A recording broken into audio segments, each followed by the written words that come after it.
Imagine you need to ask for some help, but you've never been in this situation before, so you don't know who to ask or what the process is. I think we can probably agree that accessing support can be daunting and confusing. The aim of this project is to use creative methods to help people tell their stories, therefore, bridging the gap between the reason someone might want to access support and the people who are trying to provide that help. I have a short story about Tiny. Here she is in the image. We look quite similar. We have the same dress. It's got pockets. However, there is one big difference between us. I'm Susie. I'm doing a PhD exploring the relationships between power, identity, and mental health through craft. I have found a way to communicate what I want to say.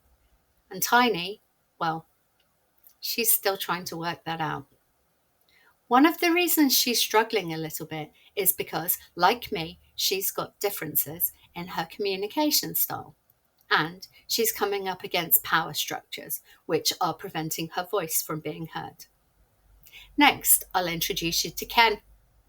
Now, Dr. Ken is smart. He has a label. It says expert. He really wants to understand people so that he can help them. But without their individual stories, he's a bit stuck.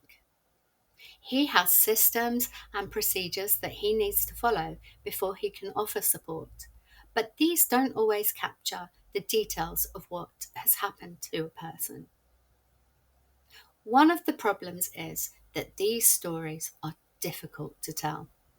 They cover emotionally charged topics such as adversity, discrimination, exclusion, grief, and loss. By collecting data on how people can use creative ways to represent these lived experience narratives, the hope is that people will develop autonomy and a sense of self confidence whilst engaging in a meaningful activity that facilitates enjoyment and connection. Who knows? Maybe even make an outfit that meets their individual needs. Not everyone wants pockets. The one thing I would like you to take away from this presentation is that everyone's story is unique and of such value that it deserves to be heard, no matter how it is expressed. Thank you for listening to mine and Tiny's.